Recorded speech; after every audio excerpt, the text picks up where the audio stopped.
Bodhipakkhiya Buddham Puje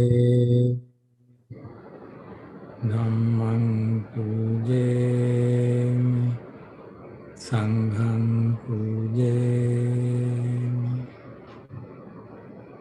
I worship the Buddha, the Dhamma and the Sangha by practicing in accordance with the Dhamma.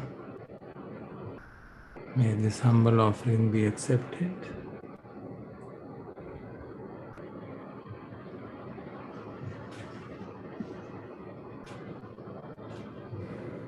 हम लोग चर्चा कर रहे हैं इतने लंबे समय से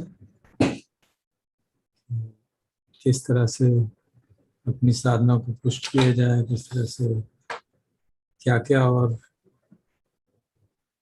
फैक्टर्स हैं जो हमारी साधना को पुष्ट करने में मदद करते हैं। हमने देखा 37 बोधिपक्षी धम्म की बात कही थी। तो 2-3 हफ्ते पहले एक सूत्र मैंने चर्चा की थी, संयुक्त निकाय 22.101 नवा सूत्र। उसमें भगवान इंटरेस्टिंग एग्जांपल्स देते हैं, शायद अच्छा रहेगा एक बार फिर से याद करूं। कहते हैं एक मुर्गी है, उसके 10-12 अंडे हैं और वो सोचती है कि कितना अच्छा हो ये अंडे चूजे बन जाए। वो करती कुछ नहीं है। ऐसा होने वाला तो नहीं है ना कभी। उसको भिक्षु कहते कैसे होगा, तो बैठना पड़ेगा वहाँ काफी लंबे समय तक, तभी तो बनेंगे। तो इसी प्रकार किसी भिक्षु के मन में आता है कि भाई मेरा मन भी ये आसमों से मुक्त हो जाए, बहुत एस्पिरेशन करता रहता है, लेकिन करता कराता कुछ नहीं उसके लिए, तो कैसे होगा? क्यों नहीं आंसुओं से मुक्त होता है?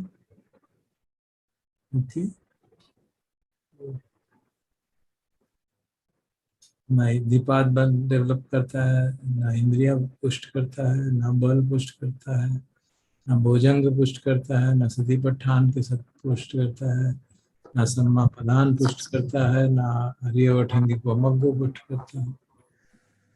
तो कुछ होने वाला नहीं है। तो उस में भगवान ने 37 बोधिपक्षी धर्मों की चर्चा की थी, जिनके अनुसार हम पिछले काफी समय से चर्चा कर रहे हैं। हम सतीपट्ठान पहले तो हमने डायरेक्टली तो दीपाद से शुरू किया था, फिर 5 इंद्रियां, बल, और सतीपट्ठान भी इसी में आ ही जाता है। डिस्टर्बेंस आ रहा है। और सम्मापधान भी एक दीपाद ही है वीर्य का, और अठंगी को मग्गो तो बेसिक आधार हम चर्चा करते रहे हैं।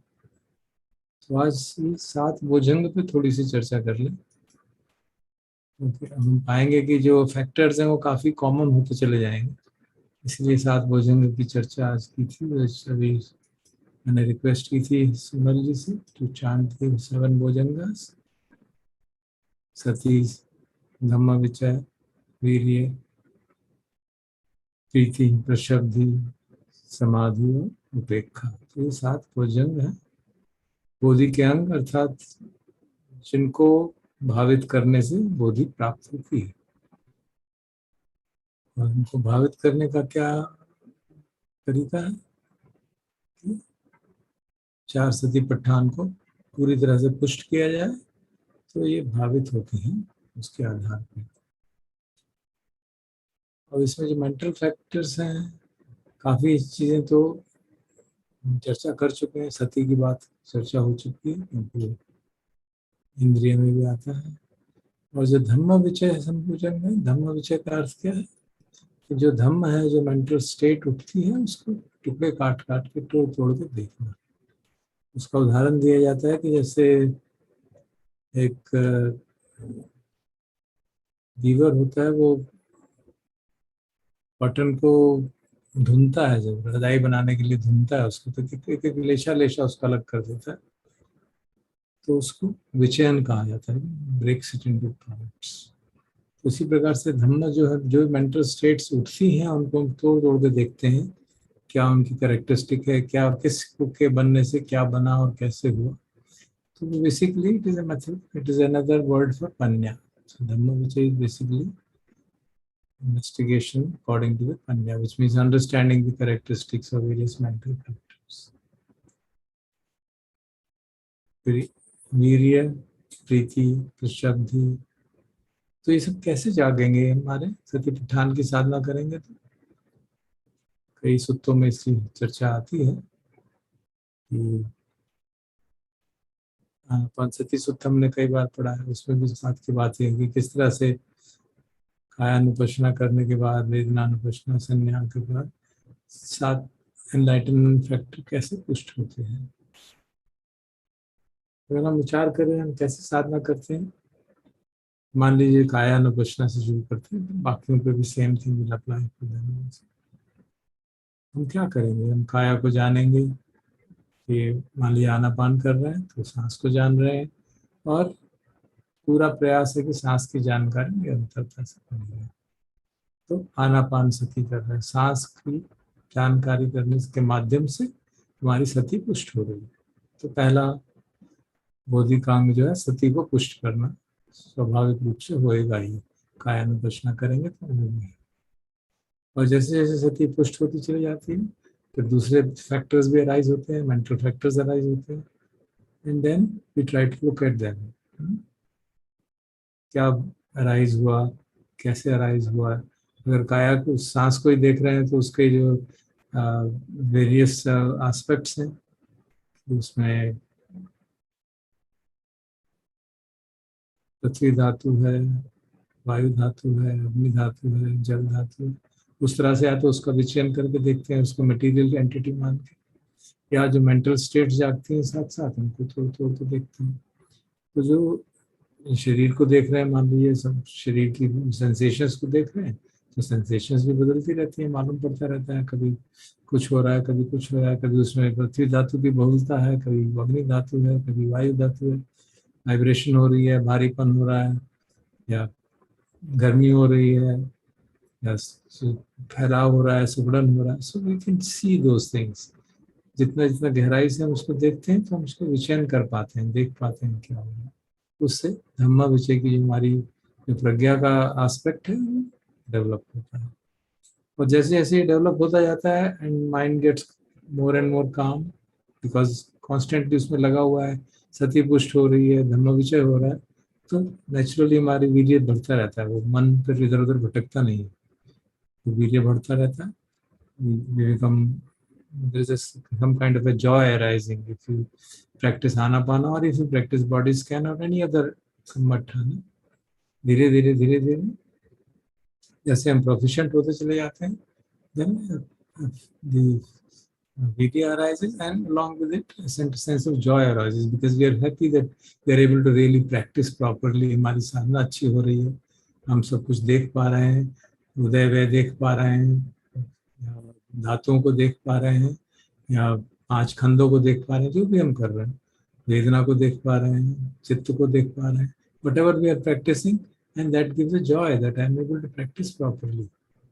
And then rapture arises, priti arises. And then we see this priti also is impermanent. We also understand its nature, arising, passing away, arising. And then in due course priti is silent हो जाती है, शांत हो जाती है, तो चित्त एकदम शांत हो जाता है, प्रशब्दि जागती है, मन शांत हो जाता है. सो दे आर सीक्वेंशियली, एक के बाद एक अपने आप, जैसे जैसे साधना गहन होती चली जाती है, we move in that direction. और जब प्रशब्दि जागेगी, बहुत सुख महसूस होगा, तो समाधि अपने आप पुष्ट हो जाती है. समाधि का तो अप्रॉक्सीमेट कॉज ही है, यही है कि हमारा चित्त जो है प्रसन्न है. समाधि खूब पुष्ट होगी और धम्म विचय ठीक से हो रहा है, वीर्य भी है और चित्त शांत है, एकदम प्रशब्दि जागी हुई है, then naturally there is no reason for mind to go here and there, no reason for mind to get react to anything. Whatever arises, इतनी practice की है, whatever arises, it just sees it as impermanent and doesn't get any reactivity towards that. So जो भी reactivity थोड़ी बहुत रही होगी वो सारी समाप्त हो जाती है, and you get into established equanimity. So you can see how these factors will arise sequentially as you practice Satipatthana more and more intensely. and the fulfillment of each of these factors ensures this next factor will be automatically developed. तो इस तरह से हमारी सातों भोजंग जो है धीरे धीरे डेवलप होने लगती है। तो जैसे हमने इंद्रियों में देखा था कि उसमें बैलेंस करने की जरूरत है, इतिपाद में देखा था बैलेंस करने की जरूरत है, इसी तरह यहाँ पे भी बैलेंसिंग की जरूरत है। जो धम्म विचय है, वीर्य है और प्रीति है, they have their active qualities, there is an activity involved, mind is active. और जो दूसरी बाद की क्वालिटीज हैं, प्रशब्दि, समाधि, उपेक्षा, they are calming them, they are calming down the mind. So these two categories of things have to be balanced. मतलब activity भी हो, काम भी रहे। ऐसा ना हो कि एक्टिविटी इतनी ज्यादा हो जाए और माइंड एजिटेट हो जाए, या काम इतने ज्यादा हो जाए कि सो ही जाए। So you have to keep on balancing it, and accordingly the practice has to be done. अगर मन में बेचैनी हो रही है, बहुत ज्यादा एक्टिविटी लेवल बड़ा हो रहा है, प्रीति बहुत ज्यादा भाग रही है, and मन उछल रहा है बहुत ज्यादा, then we try to calm it down. Then we practice prashabdhi, focus on concentration, focus on equanimity, and bring the mind back and take a set of balance. और एक तरफ से अगर कुछ शिथिलता आ रही है मन में, वीक हो रहा है, calm is motivating it to go to drowsiness, then we apply the other counterproductive draft. We try to activate the energy by doing Dhamma which I more carefully, arousing energy and work in that manner. इस प्रकार से इनको balance करने की हमेशा आवश्यकता रहती है। As far as sati is concerned, उसको कोई बैलेंस करने की जरूरत है। That is the factor which really tells us everything. So there is no limit on how much sati you can arise. You're welcome to try as much as you can. There is no issue on that factor. And Venerable Lady Sayadaw makes a very powerful comment on this. I just want to read it out. When a meditator becomes endowed with these 7 characteristics of Sambodhi equally, he enjoys the happiness and joy of a monk in the Buddha's asana. The happiness and joy unequaled and unparalleled by any worldly pleasure, because it is the one which is lead him to the Magga and path and Phala eventually. So that's the. So then a lay meditator and a monk, there's no difference left in between them, and they practice with that intensity.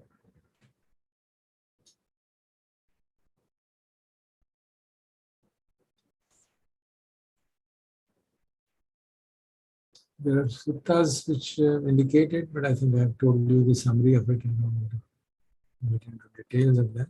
I just mentioned the name of the sutta. It is Samyukta Nikaya 46.53. It's called fire. भगवान उसमें analogy देते हैं fire की, कि अगर आप आग जो है जला रहे हैं और मान लीजिए आग धीमी पड़ रही है, तो उसमें सूखी लकड़ी डालेंगे, गीली नहीं डालेंगे। और अगर आग बहुत तेज हो रही है, उसको कुछ शांत करना है, तो उसमें गीली लकड़ी डालेंगे। तो appropriately you have to decide what do you want to do to maintain the fire and not allow it neither to become too extreme कि वो जलाना ही शुरू कर दे, nor do we allow it to calm down कि बंदी हो जाए. Same way we should balance these various bojjhangas properly.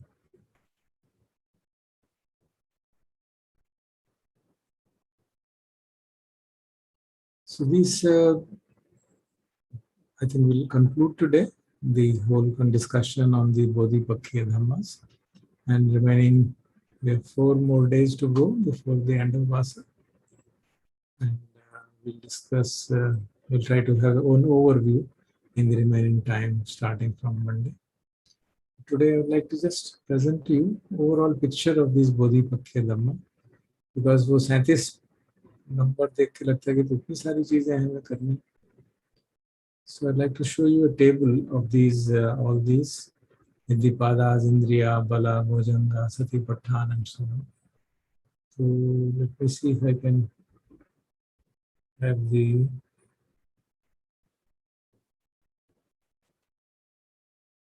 screen sharing right. हाँ, मुझे वो screen sharing right दे दो. You make me a co-host. है सोना, आप मुझे co-host बना दीजिए. So you can open up the participants list. And against my name, click and then make me a co-host. Then I'll be able to do the screen sharing. Sure.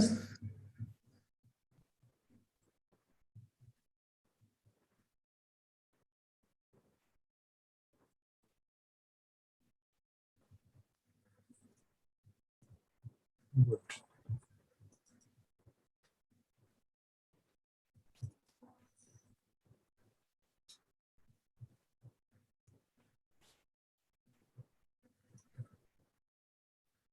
आप लोग देख पा रहे हैं स्क्रीन? जी sir. So this is the table of the, पढ़ पा रहे हैं क्या? 37 बोधिपक्षीय धम्म. जी सर. इसमें क्या है? 4 इद्धिपाद है, 5 इंद्रियां है, 5 बल है, 7 भोजंग है, 4 सतिपट्ठान है, 4 सम्मापदान है और 8 अठंगिको मग्गो. This what the Buddha puts down as the various things which we should comprehensively develop. तो क्या क्या है 4 इद्धिपाद? एक छंद, वीर्य, चित्त और मीमांसा. 5 इंद्रियां श्रद्धा, वीर्य, सति, समाधि, प्रज्ञा और बल भी वही है जैसे कल चर्चा की थी, डिफरेंस ऑफ इंटेंसिटी. भोजंग आज हमने स्टडी किया. सति, धम्म विचय, वीर्य, समाधि, शक्ति एंड उपेक्षा. एंड सतिपट्ठान हम जानते हैं, कायानुपश्यना, वेदना, चित्ता, धम्मानुपश्यना. 4 समापदान मीन्स जो समवायामों के 4 फैक्टर्स हैं, तो 4 समापदान मैंने यहाँ लिखा. और अठंगिको मग्गो, we start with the various parts, samma ditti, samma sankalpa, and all the 8 have been put down here. इसमें मैंने क्या किया कि जो कॉमन फैक्टर्स हैं उनको सेम कलर में दिखाया है. For example, Shraddha occurs in Indriya and Bala. So the same factor. In this case, it will be slightly stronger than here, but factor is the same. Virya, you will see, is occurring in so many factors. It is in 4 Sammapadana, Sammavayamo of the 8-fold path. In a Bojjhanga, it is a Bala, it is a Indriya, and it is a Iddhipada. So it's the most important factor in 37 Bodhipakkhiya Dhamma is the Virya, which means effort. We have to put effort to achieve whatever we want to achieve. But sometimes we try to overlook this fact and think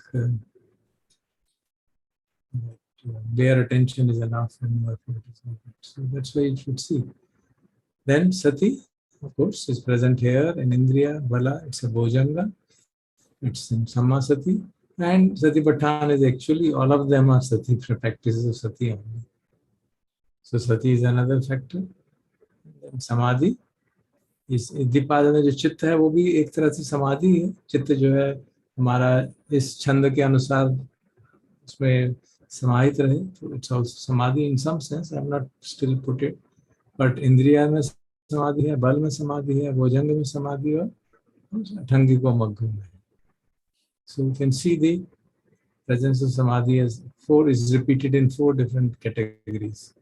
Panya is repeated in 5 different categories, in Iddhipada, Indriya, Bala, Bojjhanga, and Athangiko Magga. And others are then unique factors in themselves. So what do we find really? That out of the 37, a large number of repetitions are there because they have a different role in each one of them. And in each category they have a role, but eventually they are the same thing. Virya here or here is not different. Basically applying myself, increasing the enthusiasm to be able to do the task at hand. Samadhi is tranquilizing mind, once focusing the mind on the task at hand. Sati is being aware, constantly aware. And Panya is investigation, having the characteristics, understanding the characteristics of anicca, dukkha, anatta, and so on. And various Sati sanyas which we discussed. Ashubha sanya, adinava sanya, Sabbaloke and Avirati, they are all parts of Panya. So what do you find? That large number of repetitions are there. And if you see, these are the 4 and 5, 6, 7, 8, 9 times Virya is appearing. Okay. Then samadhi is appearing in 4 different categories. And panya is appearing in 5 different times. So you can see the number of factors is not 37 eventually. Unique factors is much lesser. It comes to be something like 20 or so. But then this gives us the idea of what is the relative importance of these. It doesn't mean that others are not important, that somehow Acharya is not important. It doesn't mean that, obviously. They have to be all developed. All these factors need to be developed. This whole matrix we need to really keep in mind and see that we're working on them in various manners. And none of these factors should become so weak that it stops our practice. Any of the factors become weak, whether it is virya, whether it is shraddha, whether it is sati, whether it is samadhi, whether it is panya, any of these factors, if they become weak, our practice will be hampered and will not be able to progress. So that's the very important message which we get from these Bojjhanga, Bodhipakkhiya Dhammas. And I hope we'll keep this in mind. So I think that should be enough for the day. So may we all remember to practice these accordingly and cultivate, भावित करें, बोधिकृत करें इन सभी बोधिपक्खी धम्मों को, so that we can really move towards enlightenment, move towards freedom and liberation. In fact, there is this, I think, sutta where I think I didn't read it. Let me read out that. It would be good to conclude on that.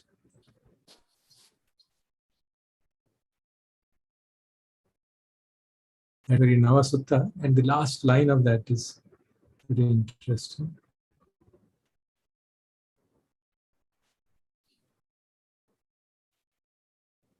So to bhikkhus, when a bhikkhu or when a meditator dwells devoted to this development of all these factors, his fetters will easily collapse and rot away.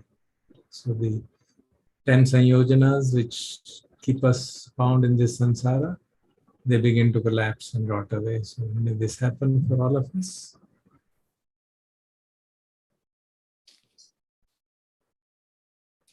Thank you.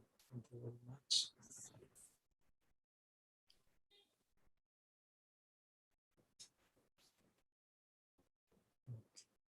So over to you, Sonal.